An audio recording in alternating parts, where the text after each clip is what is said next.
അനിൽ തമ്പിയാർ, നമുക്കിനി ഡൽഹിയിലെ ചോറ്റാനിക്കര ക്ഷേത്രത്തിലേക്ക് ഒന്ന് പോയി വരാം.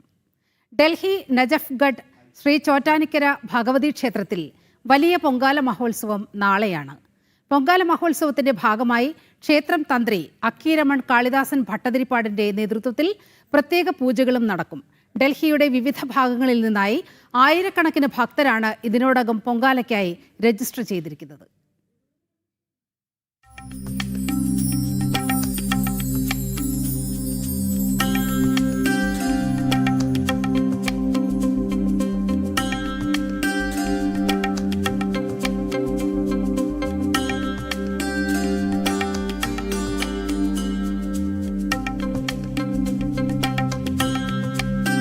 ഡൽഹി നജഫ്ഗഡ് ശ്രീ ചോറ്റാനിക്കര ഭഗവതി ക്ഷേത്രത്തിൽ പതിറ്റാണ്ടുകളായി പൊങ്കാല മഹോത്സവം നടന്നുവരുന്നു. നാളെ ശിവരാത്രി ദിനം കൂടിയായതിനാൽ നാളെ നടക്കുന്ന പൊങ്കാല മഹാശ്രേഷ്ഠം. ഞായറാഴ്ച ദിവസം ക്ഷേത്രത്തിലെ പൊങ്കാല മഹോത്സവമാണ്.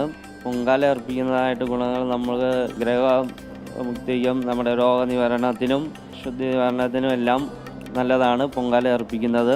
ശിവരാത്രി ദിവസമായിട്ട് നമുക്കിവിടെ അഭിഷേകങ്ങളുണ്ട്, അഷ്ടാഭിഷേകം നടക്കുന്നുണ്ട്. പൊങ്കാലയ്ക്ക് വേണ്ട എല്ലാ ഒരുക്കങ്ങളും പൂർത്തിയായതായി ക്ഷേത്ര ഭാരവാഹികൾ അറിയിച്ചു. പൊങ്കാലയ്ക്ക് വരുന്ന ഭക്തർക്ക് ഞങ്ങൾ പൊങ്കാലയുടെ എല്ലാ സാധനങ്ങളും കൊടുക്കുന്നുണ്ട്. അതായത് കലമുണ്ട്, അരി, ശർക്കര, പിന്നെ ഇലാച്ചി, കിസ്മിസ് എല്ലാമായിട്ട് കൊടുക്കുന്നുണ്ട്. അന്നദാനമുണ്ട്, പൊങ്കാല കിറ്റിനൂടെ വെള്ളം കൊടുക്കുന്നുണ്ട്, കുടിവെള്ളം കൊടുക്കുന്നുണ്ട്. പിന്നെ ഞങ്ങൾ സംഭാരം ഒരുക്കിയിട്ടുണ്ട്. എല്ലാ സൗകര്യങ്ങളും ഉണ്ട്. മെഡിക്കൽ ക്യാമ്പുണ്ട്, ഫസ്റ്റ് എയ്ഡ് വെച്ചിട്ടുണ്ട്, എല്ലാ സൗകര്യങ്ങളും ഒരുക്കിയിട്ടുണ്ട്. ഡൽഹിയിലെ മലയാളി സമൂഹങ്ങളുടെ സഹായ സഹകരണങ്ങളോടെയാണ് ക്ഷേത്രത്തിന്റെ പ്രവർത്തനം പുരോഗമിക്കുന്നത്. എല്ലാ മനുഷ്യരും ഇവിടെ വന്ന് സഹകരിക്കുന്നുണ്ട്. ഞങ്ങളെല്ലാവരും ഇവിടെ തീരുമാനിച്ചിട്ടുള്ളതെന്ന് പറഞ്ഞാൽ അടുത്ത പൊങ്കാലയ്ക്ക് മുമ്പായിട്ട് എല്ലാ ഭക്തജനങ്ങളുടെയും, ഹിന്ദുക്കളായിട്ടുള്ള ഭക്തജനങ്ങളുടെ സഹായ സഹകരണത്തോടുകൂടി അടുത്ത പൊങ്കാലയ്ക്ക് മുമ്പായിട്ട് ഈ പബ്ലിക്കിന് വേണ്ടി ഇത് പൂർണ്ണ രൂപത്തോട് സമർപ്പിക്കണമെന്നുള്ള ഒരാഗ്രഹത്തോടു കൂടി ഞങ്ങൾ ഈ പ്രോഗ്രാം നടത്തുന്നത്.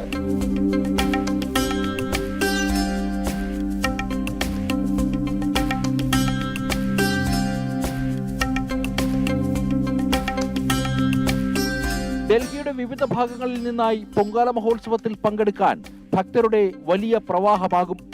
ജനം, ഡൽഹി.